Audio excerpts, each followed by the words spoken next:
Hello friends, welcome to इंस्पर्सिबल्स। अभी तक हमने यूनिट फर्स्ट कंप्लीट किया है।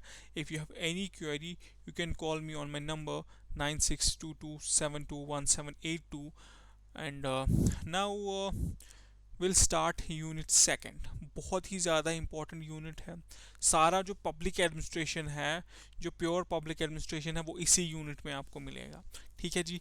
इस यूनिट के बारे में एक चीज़ that it's easy to understand. अगर आपको एक बार ही समझ आ गया तो आपको इसे बार बार पढ़ने की ज़रूरत नहीं है। बहुत इंटरेस्टिंग है। बहुत कुछ प्रैक्टिकल लाइफ में अप्लाई कर सकते हैं आप। बहुत कुछ सीखने को मिलेगा। ठीक है जी। साइंटिफिक मैनेजमेंट, देखिए साइंटिफिक मैनेजमेंट को टेलरिज्म भी कहा जाता है। क्यों? क्योंकि ये जो रहे हैं फेडरिक टेलर, जो रहे हैं बहुत अच्छे थिंकर थे, इन्होंने ही कॉन्सेप्ट दिया था साइंटिफिक मैनेजमेंट का, इसलिए साइंटिफिक मैनेजमेंट को टेलरिज्म भी कहा जाता है। अब देखिए साइंटिफिक मैनेजमेंट होता क्या है, मैं आपको एक एग्जांपल से समझाता हूँ। फॉर एग्जांपल एक कारपेंटर है, वो अपना रोज़ रोज़ काम करते हैं। फॉर एग्जांपल वो एक टेबल बनाते हैं। ठीक है जी।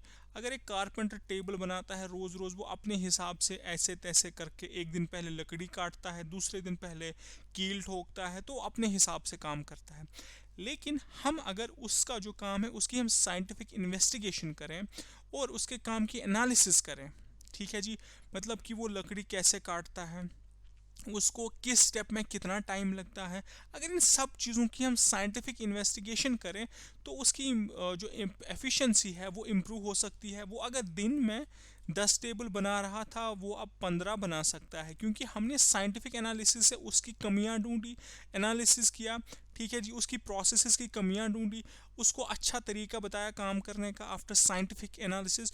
तो इस चीज़ को साइंटिफिकली किसी भी कंपनी में, अगर आप मान लीजिए एक कंपनी है, वहाँ के काम को, वहाँ के मेथड्स को आपने साइंटिफिकली साइंटिफिक इन्वेस्टिगेशन की और वहाँ के वर्क मेथड्स की आपने एनालिसिस की, ताकि जो इस कंपनी का जो प्रोडक्टिविटी है वो बढ़े, ताकि जो एफिशिएंसी है वो बढ़े। तो उसका मतलब साइंटिफिक मैनेजमेंट, मतलब कि आप काम जो भी होता है उसमें आप साइंस डाल लेते हैं, आप लॉज डाल लेते हैं। ठीक है जी।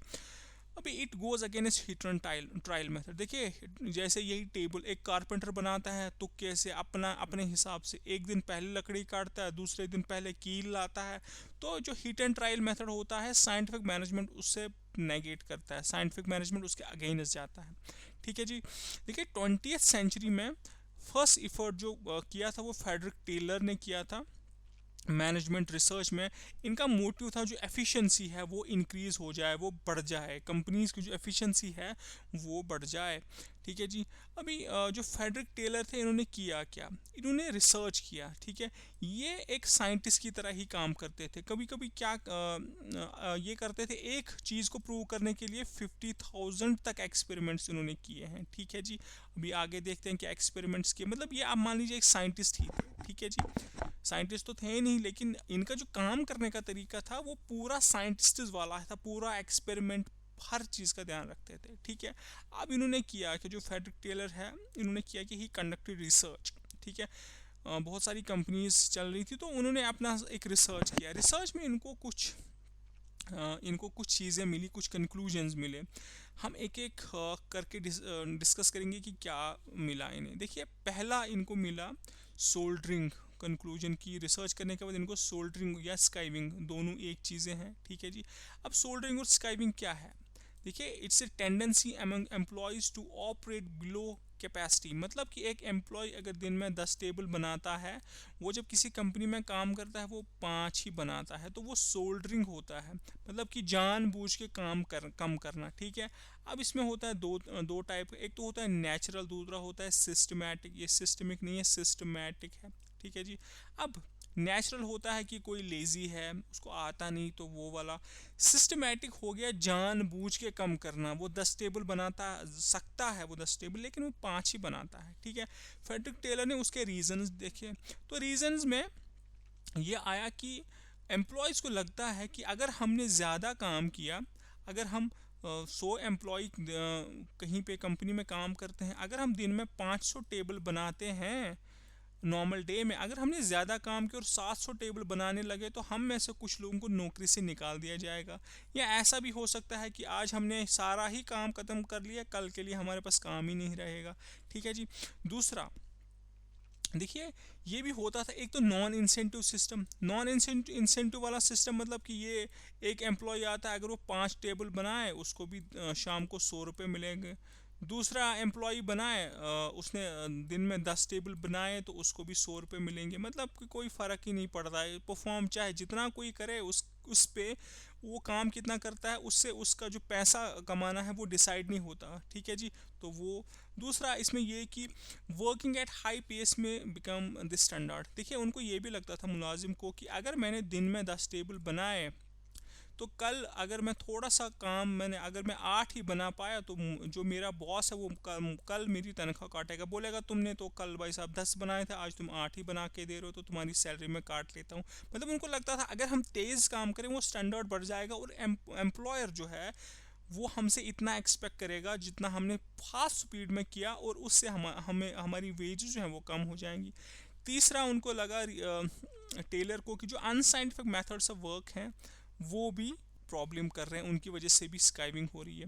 तो स्काइविंग हमने अलग से इसलिए डिस्कस किया क्योंकि कभी कभी स्काइविंग पे अलग सा ही क्वेश्चन आता है। हम अभी यही अब फिर से मैं रिपीट करता हूँ कि जो फेडरिक टेलर थे उन्होंने क्या कंक्लूजन्स दिए कि एक तो स्काइविंग हो रही है, दूसरा इनको लगा कि एंटागोनिस्टिक रिलेशन है बिटवीन वर्कर्स एंड मैनेजर। ठीक है, मतलब कि इनका रिलेशन अच्छा नहीं है, ये एक दूसरे को गाली ही देते रहते हैं। मैनेजर चाहता है वर्कर ज़्यादा काम करे और वर्कर कम करना चाहता है। वर्कर चाहता है मुझे ज़्यादा पैसा मिले, मैनेजर चाहता है वर्कर को कम पैसा मिले। मतलब कि इनकी एक दूसरे के साथ बनती ही नहीं थी, बिल्कुल अगेंस्ट थे एक दूसरे के अगेंस्ट थे। ठीक है जी। उसके बाद इम्प्रॉपर प्लेसमेंट। देखिए प्लेसमेंट का मतलब क्या है आगे भी हमें पढ़ना है। इम्प्रॉपर प्लेसमेंट आप ऐसे समझिए कि एक बंदा जो क्लर्क बन सकता है उसको मैथ्स अच्छे से आता है। ठीक है जी। उसको आपने रख दिया है टेबल बनाने के लिए। ठीक है जी। दूसरा बंदा जिसे टेबल अच्छा बनाना आ सकता है उसको रख लिया आपने क्लर्कल काम के लिए, उसको तो मैथ्स आता नहीं। मतलब दोनों जगह प्रॉब्लम, आपका जो क्लर्क वर्क है वो भी सफ़र हो रहा है और आपका जो टेबल बनाने का काम वो भी सफ़र हो रहा है। वही होता है इम्प्रॉपर प्लेसमेंट। आपने एबिलिटी और एप्टीट्यूड को कंसिडर नहीं किया, इंटरेस्ट को कंसिडर नहीं किया कि इसको टेबल बनाना अच्छा लगता है या क्लर्कल काम अच्छा लगता है, उसको उसके पास एबिलिटी क्या है, उसके पास एप्टीट्यूड क्या है, उन चीज़ों का आपने ध्यान नहीं रखा। That's improper placement. उसके बाद most of the management decisions are based on hunch. ठीक है जी। हंच मतलब कि कोई फैक्ट को आप ध्यान में नहीं रखते। ठीक है, आप बस डिसीजन लेते हैं for the hack of it कि चलो ऐसे करो, बस ऐसे ही करो। उसके पीछे कोई साइंटिफिक कोई रीज़न नहीं होता, उसके पीछे कोई सॉलिड रीज़न नहीं होता, कोई आपके पास प्रूफ नहीं होता, आपने बस तुक्के से आप डिसीजन अपने ले लेते हैं। तो फेडरिक टेलर जो थे इनको ये लगा, इन्होंने जो अपने कंक्लूजन्स थे वहाँ पे उन्होंने इनको सोल्डरिंग का पता चला, antagonistic relationship between workers and managers का पता चला, उसके बाद इम्प्रॉपर प्लेसमेंट का पता चला और हंच का पता चला कि ऐसे ही काम करते हैं। ठीक है, अब सब इनके पीछे रीजंस क्या थे। ठीक है, इनको लगा कि ये जो सारी जो चीज़ें हैं ऑलमोस्ट इनके पीछे रीज़न है कि कोई स्टैंडर्डाइजेशन नहीं है कंपनी में। ठीक है जी। अभी स्टैंडर्डाइजेशन क्या है वो हमें आगे पढ़ना है। स्टैंडर्डाइजेशन से क्या होता है कि मैनेजर को ये नहीं पता कि एक एम्प्लॉय दिन में कितने टेबल बना सकता है फॉर एग्जांपल। ठीक है जी। तो वो 100 जो बनाता है उसको भी गाली देता है, जो 2 बनाता है उसको भी गाली देता है, क्योंकि उसको आइडिया ही नहीं है कि एक अच्छा जो परफेक्ट कोई काम करने वाला हो वो कितना बना सकता है। ठीक है जी। टेलर को लगा कि अगर साइंटिफिक मैनेजमेंट को लाया जाए तो ये सारी प्रॉब्लम्स हैं, हंच वाला problem, improper placement, antagonistic relationship, Taylor को लगा ये सारी प्रॉब्लम्स खत्म हो जाएंगी और प्रोडक्टिविटी बहुत ज़्यादा बढ़ेगी। ठीक है जी। टेलर की सबसे बड़ी अचीवमेंट थी कि एक ऑर्गेनाइजेशन में 500 लोग काम करते थे। ठीक है जी। टेलर ने क्या किया वहाँ पे कम कर दिए, 140 का ही 140 एम्प्लॉयज़ को ही रखा, साइंटिफिक मैनेजमेंट लेकिन अप्लाई किया और उनका काम जो था उस पर कोई फ़र्क नहीं पड़ा, वो जैसे पहले होता था इक्वल उसी के हुआ। ठीक है जी।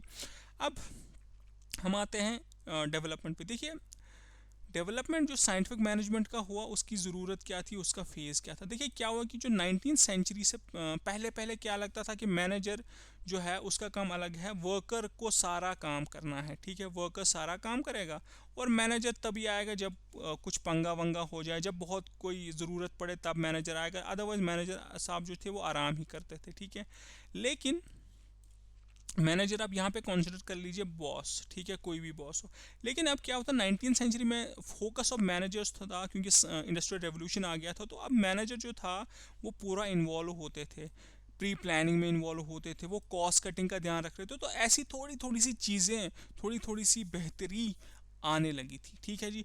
टेलर के जो काम है उनमें से सबसे इन्होंने रिपोर्ट्स जो इनके पेपर्स थे, एक तो piece rate system, shop management, art of cutting metals, ये इनके बहुत ही इंपॉर्टेंट रिसर्च वर्क्स थे, ठीक है जी।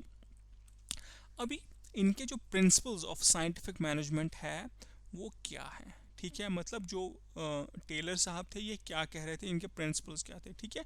पहला इनका था मतलब कि जो development of true science of work, इनका मानना था, अगेन कारपेंटर की एग्जांपल, अगर एक टेबल बनाता है, इनका मानना था कि जो भी काम होता है उसको हम ट्रू साइंस में डिडक्ट कर सकते हैं। अगर हम एक टेबल बनाना है कारपेंटर को, तो हम उसका जो काम है, उसकी जो मूवमेंट्स है, उन पे हम साइंस लगा सकते हैं, और पूरी एनालिसिस के बाद हम उसमें लॉज लगा सकते हैं, जैसे फिजिक्स में लॉज हैं या केमिस्ट्री में लॉज हैं। तो हम इसके काम में, हर एक इंसान का जो वर्क होता है उसके काम में हम क्या है कि लॉज लगा सकते हैं, ठीक है। तो वही होता है कि ट्रू साइंस ऑफ वर्क। जब ये लॉज होंगे, इन लॉज को लगाने से हमारी जो एफिशिएंसी है वो बढ़ जाएगी। तो ये पहला लॉ था, development of true science of work. वो कहते थे एनालिसिस करिए और जो वर्क है उसका एक ट्रू साइंस निकालिए, उसके पीछे लॉज हैं उनको निकालिए, ठीक है जी। उसके बाद दूसरा, scientific selection and progressive development of workman. वो कहते थे कि सिलेक्शन प्रॉपर करिए। अगर क्लर्क का जॉब है तो पहले देखिए कि जो बंदा आ रहा है उसको मैथ्स आ रहा है, क्या उसको क्लर्क का काम आ रहा है कि नहीं आ रहा है।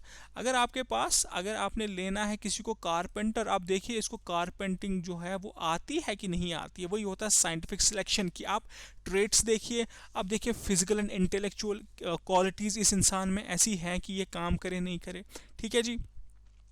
उसके बाद टेलर जो थे, इनका ये भी मानना था कि हर कोई एम्प्लॉय जो आता है, फॉर एग्जांपल कारपेंटर आया या क्लर्क आ गया, उसको ट्रेनिंग देनी है। जब भी वो आपकी कंपनी में आए उसको ट्रेनिंग देनी है, ठीक है जी।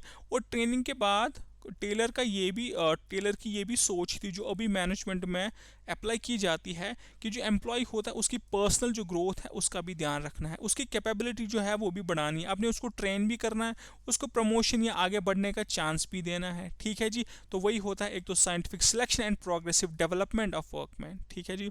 उसके बाद bringing together science of work and scientifically selected man.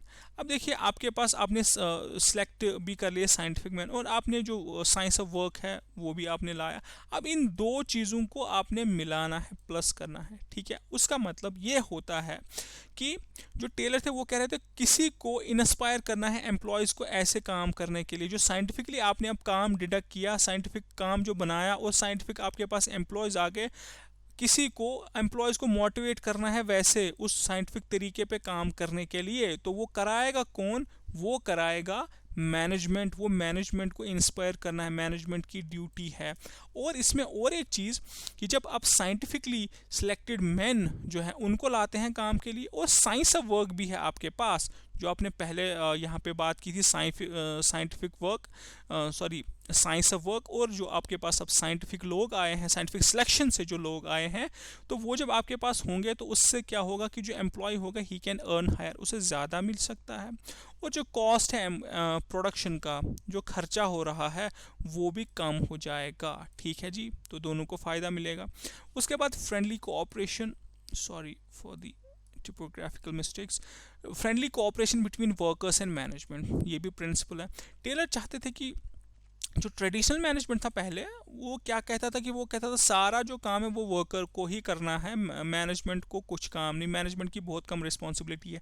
But Taylor साहब कहते हैं नहीं, साइंटिफिक मैनेजमेंट में जी ऐसा नहीं चलेगा। आपने क्या काम करना है कि जो इक्वल रिस्पॉन्सिबिलिटी है, मैनेजमेंट की भी रिस्पॉन्सिबिलिटी है, वर्कर की भी रिस्पॉन्सिबिलिटी। आपने क्या करना है, आपने डिवीजन ऑफ वर्क करना है। आपने मैनेजर को बताना है आपका जॉब ये वाला हिस्सा है, वर्कर को बताना है आपका जॉब ये वाला हिस्सा। इससे क्या होगा, एक फ्रेंडली कोऑपरेशन होगा, क्योंकि सबको पता है मेरा काम क्या है, ठीक है।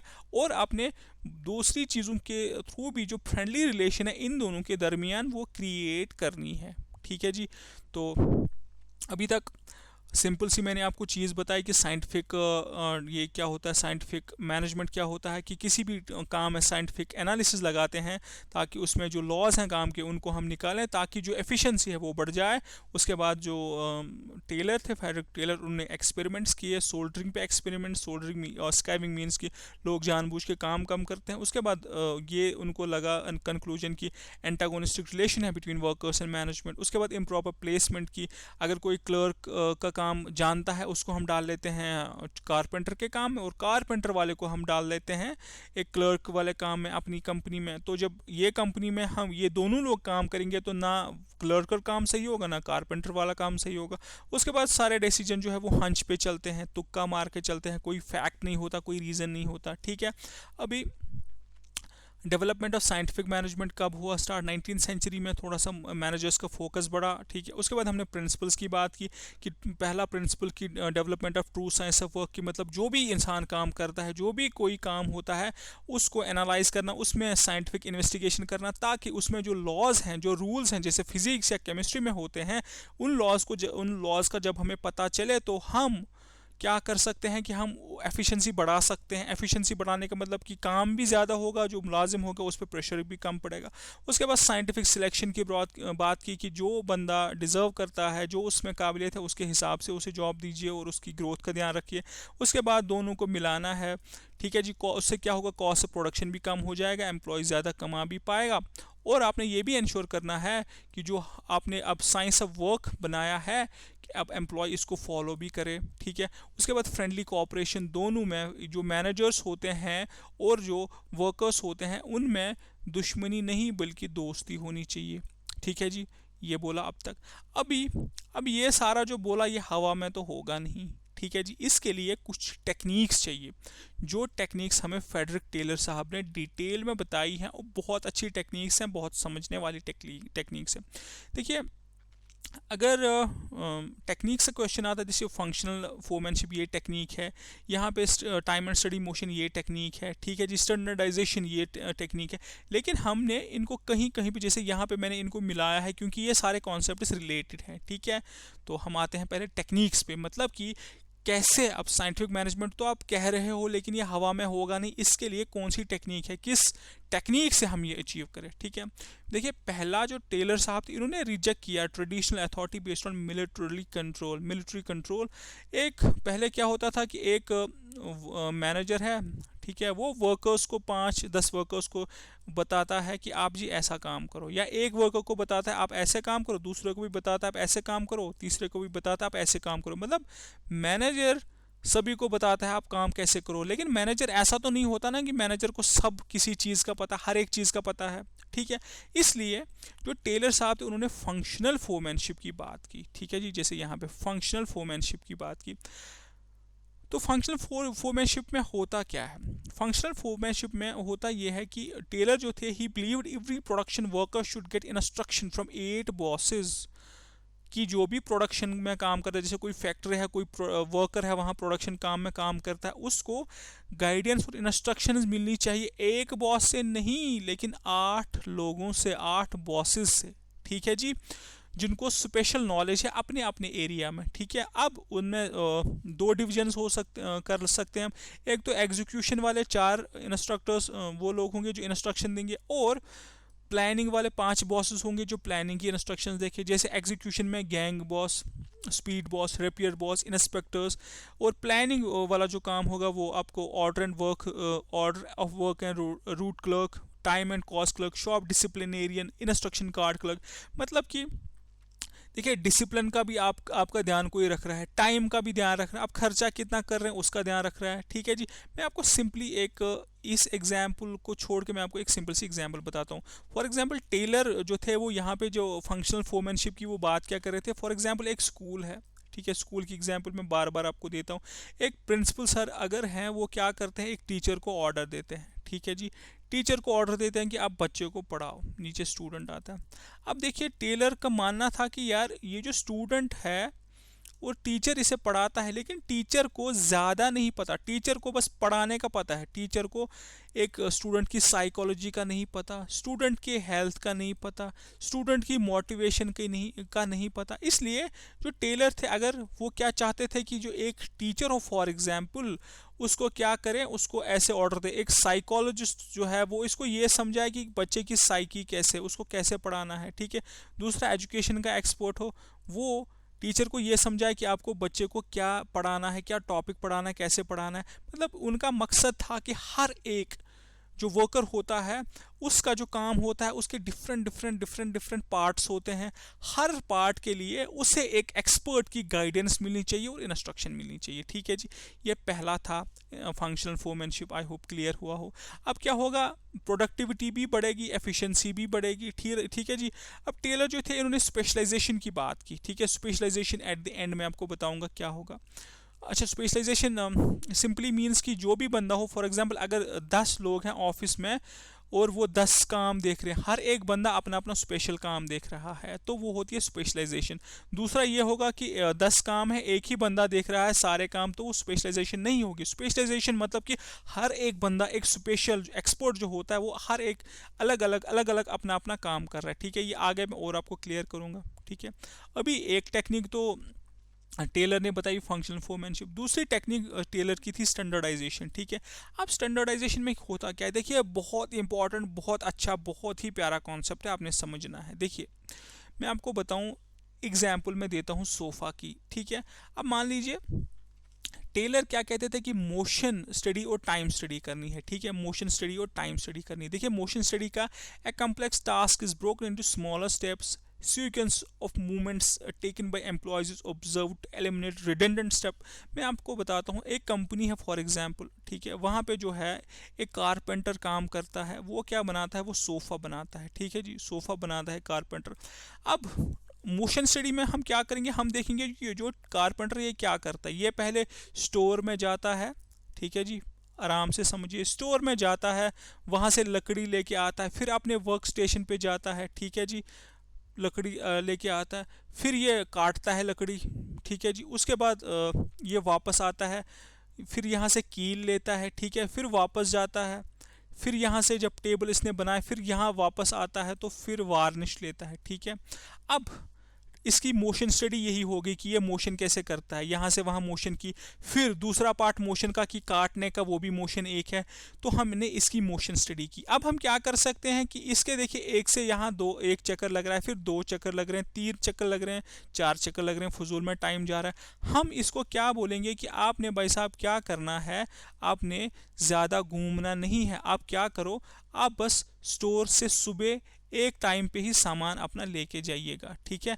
सुबह ये आएंगे, स्टोर में एक चक्कर लग जाएगा, तीनों चीज़ें, अभी इन्होंने लकड़ी भी ली, इन्होंने वार्निश भी लिया, इन्होंने लेदर भी, जो भी इनको चाहिए था वो इन्होंने लिया। मतलब कि ये जो इनके काम के स्टेप्स थे, फजूल में 2-3 जा रहे थे, उनको हमने कम कर दिया, ठीक है।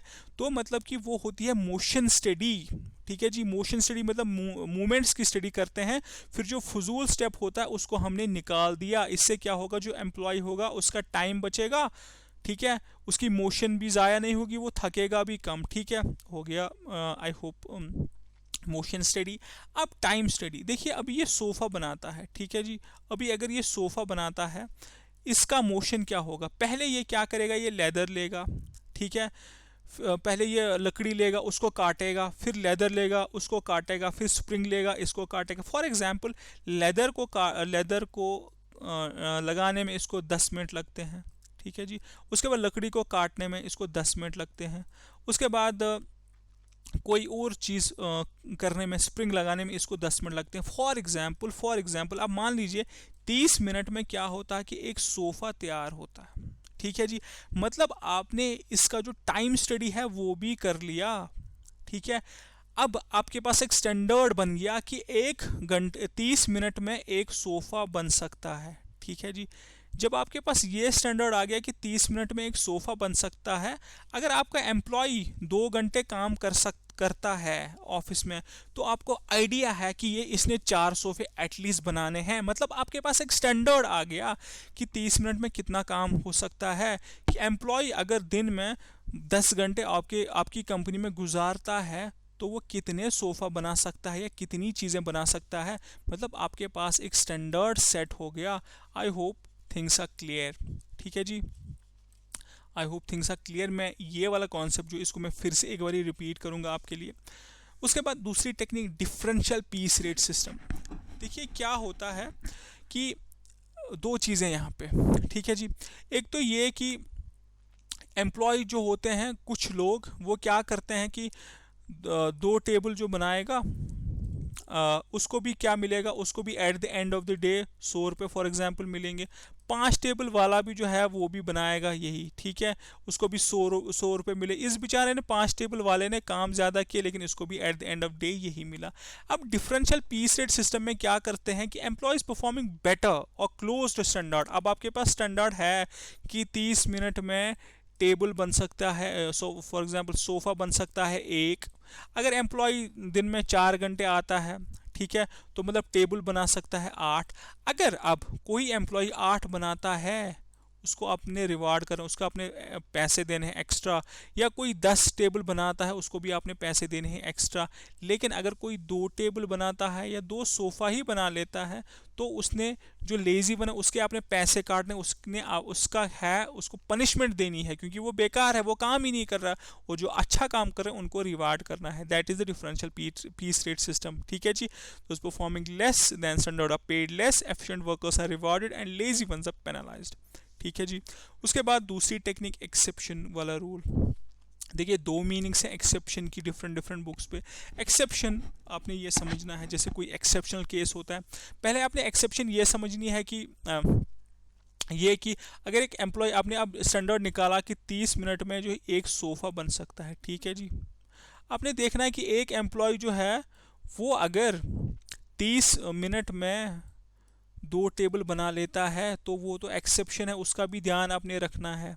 और एक मुलाजिम है वो 5 घंटे लगाता है एक टेबल में, वो भी एक्सेप्शन है। इन चीज़ों का ध्यान आपने रखना है। बाकी जो चीज़ें एवरेज चीज़ें हैं उनका ध्यान नहीं रखना है। ठीक है जी, ये एक चीज़। दूसरी चीज़ देखिए, decisions which are taken frequently should be reduce to routine and delegated to subordinate. School की एग्जांपल देता हूँ मैं।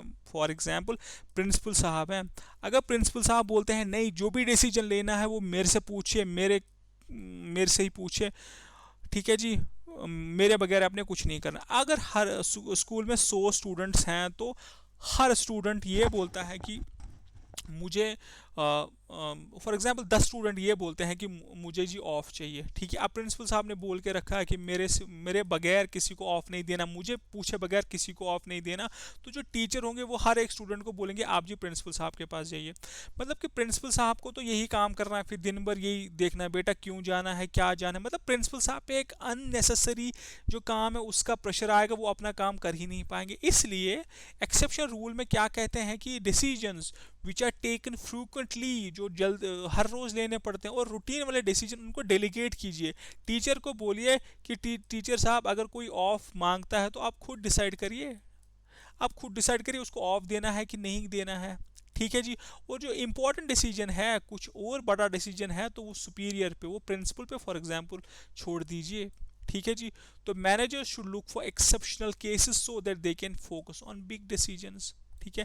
मतलब सिंपल मैं एक्सेप्शन रूल आपको ऐसे बता सकता हूँ। एक तो मैंने आपको ये बोला कि अगर आपने स्टैंडर्ड सेट किया है सोफ़ा का कि 30 मिनट में एक सोफ़ा बनता है, ठीक है। अब अगर कोई 30 मिनट में 5 सोफ़ा बनाता है तो वो एक्सेप्शनल केस है, उस पर भी ध्यान रखना है। अगर कोई 5 घंटे लगाता है और इससे एक सोफ़ा भी नहीं बन पाता तो वो भी एक्सेप्शनल केस है, उस पर भी आपने ध्यान रखना है। दूसरा एक्सेप्शनल केस ये है कि जो बड़े बड़े डिसीजंस हैं वही सुपीरियर के लिए, बॉस के लिए रखिए। बाकी जो छोटे डिसीजन है वो मुलाजिम को खुद लेने दीजिए। उससे क्या होगा, मुलाजिम भी वो एनकरेज होगा, उसे भी लगेगा कि मेरी कोई औकात है। दूसरा ये कि जो मैनेजर है या जो सुपीरियर है, ये जो बॉस है, उसके पास टाइम आएगा, उसके पास टाइम होगा बड़े बड़े डिसीजंस लेने का। ठीक है जी।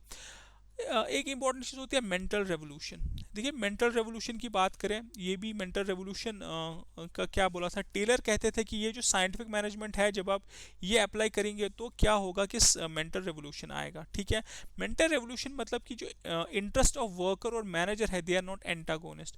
पहले क्या होता था, वर्कर और मैनेजर का क्या होता था, उनकी दुश्मनी होती थी क्योंकि इनको लगता था कि हम अलग अलग हैं, ये मेरे अगेंस्ट है, मैं इसके अगेंस्ट हूँ। लेकिन साइंटिफिक मैनेजमेंट से क्या होगा कि इनको लगेगा कि नहीं, वर्कर भी काम कर रहा है कंपनी की भले के लिए, मैनेजर भी काम कर रहा है कंपनी के भले के लिए, मतलब इनमें दोस्ती हो जाएगी। इनका जो सोच है, इनका जो मेंटल सेटअप है उसमें चेंज आ जाएगी, जिससे यूनिटी बढ़ेगी और कंपनी की प्रोडक्टिविटी बढ़ेगी। और इस चीज़ को, इस सोच को, दिमाग में जो सोच है, इसको हम बोलते हैं मेंटल रेवोल्यूशन।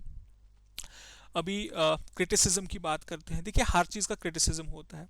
अभी वर्कर्स ने क्या क्रिटिसिज्म किया साइंटिफिक मैनेजमेंट का, टेररिज्म का। ठीक है, इन्होंने कहा कि इसकी वजह से हमारा स्पीड वर्क होता है, कि स्पीड अप होता है। हमारे जो काम करने का पहले हम आराम से करते थे, अब आप बोल रहे हो स्टैंडर्ड हो गया, तो स्टैंडर्ड के हिसाब से काम करना, इससे तो हमारी हेल्थ पे इफेक्ट पड़ेगा। ठीक है जी, उन्होंने बोला हमारी हेल्थ पे इफेक्ट पड़ेगा। लेकिन जो टेलर साहब, इन्होंने फैटीग जो है, थकावट, उसको पहले ही कंसिडर इन्होंने किया था, लेकिन फिर भी वर्कर्स ने अपना क्रिटिसिज्म इस बात पे बोला।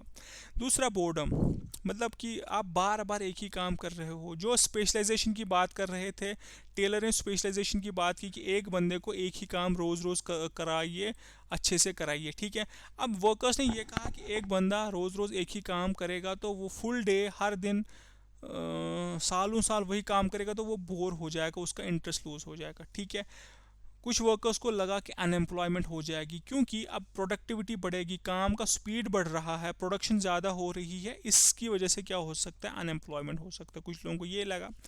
कुछ लोगों को लगा कि अनएम्प्लॉयमेंट, एक्सप्लॉयटेशन ऑफ वर्कर्स। कुछ लोगों को ये लगा कि प्रोडक्टिविटी तो आपने बढ़ा दी टेलर साहब, लेकिन हमारी सैलरियां तो नहीं बढ़ेगी, जिसकी वजह से हमारा क्या है, एक्सप्लॉयटेशन होगा। ठीक है, ये वर्कर्स का क्रिटिसिज्म था। उसके बाद जो एम्प्लॉयर्स थे या जो फैक्ट्री के मालिकान थे, उनका क्या था व्यू पॉइंट। उन्होंने कहा एक तो ये एक्सपेंसिव है, उन्होंने कहा कि जो मेथड्स ऑफ रिसर्च मेथड्स हैं वो बड़े एक्सपेंसिव हैं, क्योंकि एक एक्सपेरिमेंट 40,000 50,000 बार भी जो फेडरिक टेलर साहब हैं उन्होंने किया है, तो उनको लगा कि ये तो एक्सपेंसिव है। दूसरा, आप प्लानिंग की बात करो, डिपार्टमेंट अलग से खोलना, उसके लिए और खर्चा होगा, तो ये एक्सपेंसिव है, इसलिए हम थोड़ा इसके अगेंस्ट ही हैं। दूसरा, उन्होंने बोला रीऑर्गेनाइजेशन। अब ये जो सारा साइंटिफिक मैनेजमेंट है, इसकी वजह से क्या होगा, रीऑर्गेनाइजेशन होगा। मतलब कि आप पहले ऐसे ऐसे काम करते थे, कोई सलीका नहीं, कोई तरीका नहीं। ठीक है, अब आपने पता है मुलाजिम को एक जगह पे, सही जगह पे लगाना है, दूसरे मुलाजिम को सही जगह पे लगाना है, एक पूरी ऑर्गेनाइजेशन अच्छे से बनानी है। तो इनको लगा कि इसमें तो रीऑर्गेनाइजेशन में तो टाइम लगेगा, और रीऑर्गेनाइजेशन होगी तो हमें अपना काम कुछ देर के लिए रोकना पड़ेगा। ठीक है जी। उसके बाद साइकोलॉजिस्ट जो थे, उन्होंने भी अपना व्यू पॉइंट बोला।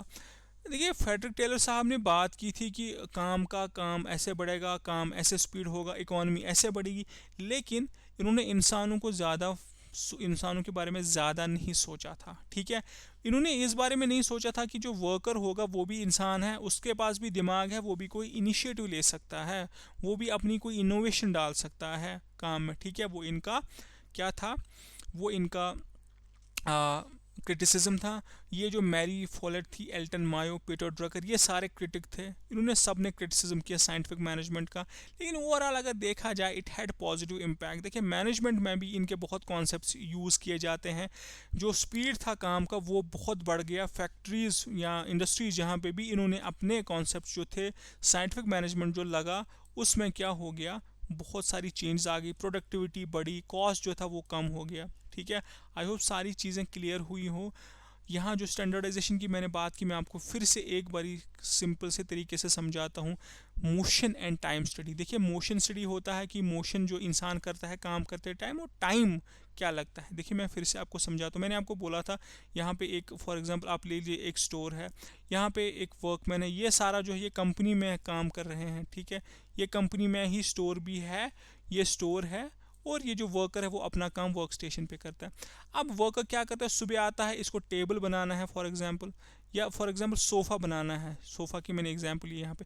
अभी पहले आता है सुबह, ये यहाँ से लेदर लेके जाता है, लगता है एक बार ही जाता है, फिर वापस आता है, फिर लकड़ी लेता है सोफ़े के लिए। ठीक है, फिर उसको आना पड़ता है, फिर से वापस आता है। तो ये क्या करता है, अब ये लेदर लेता है, मतलब इसके 1 स्टेप 2 स्टेप 3, इसको 5-6 बार यहाँ से वहाँ, वहाँ से यहाँ जाना पड़ता है।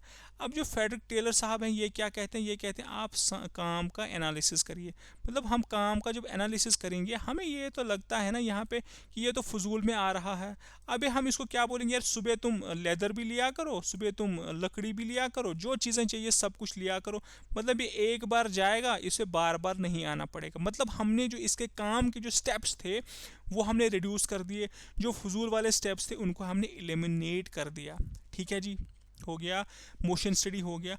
अब क्या होता है दूसरा जो टाइम स्टडी है, टाइम स्टडी में मैं आपको ऐसे समझाता हूँ। टाइम स्टडी आप देखिए, अब इसमें क्या करते हैं, हम टाइम कैलकुलेट करते हैं, काम का टाइम हम कैलकुलेट करते हैं। मतलब कहने का ये कि सिंपली मैं आपको ऐसे समझाता हूँ कि देखिए, अब अगर सोफ़ा बनाना है, ठीक है, सोफ़ा आपने बनाना है, आपने पहले क्या करना है, आपने पहले लकड़ी जो है उसको काटना है, ठीक है, जो वुड है उसको आपने काटना है, उसके बाद जो लेदर है उसको आपने काटना है, ठीक है, हो गए 2 स्टेप। उसके बाद आपने क्या करना है, स्प्रिंग लगाना है, ठीक है, उसके बाद कील लगाना है, ठीक है।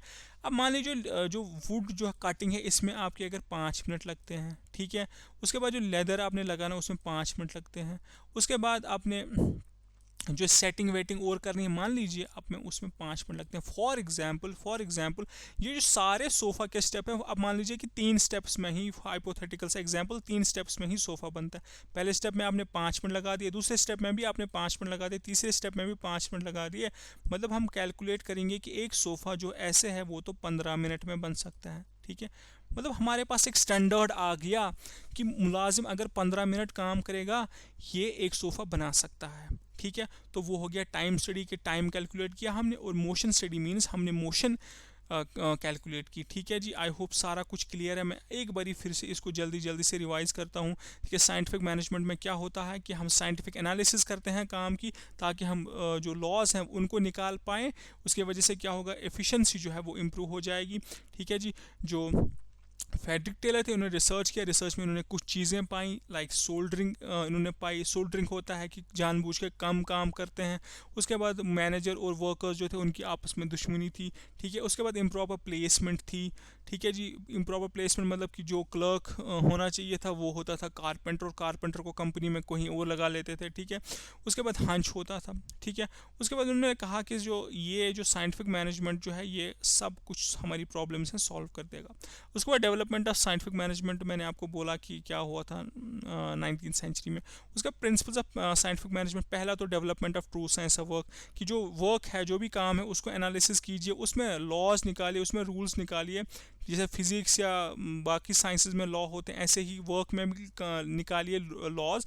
उन लॉज को अप्लाई करके फिर हम काम बेहतर कर सकते हैं, अच्छा कर सकते हैं। तो वो science of work, true science of work. दूसरा साइंटिफिक सिलेक्शन की, बंदे का जो रिक्वायरमेंट है, उसकी जो कैपेबिलिटी है उस हिसाब से उसे सिलेक्ट कीजिए काम के लिए, और उसकी प्रोग्रेसिव डेवलपमेंट भी देख लीजिए।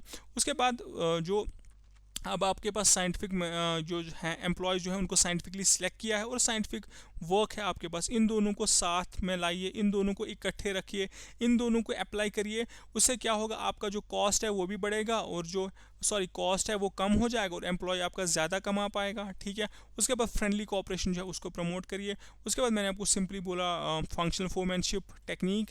उसके बाद स्टैंडर्डाइजेशन की बात की।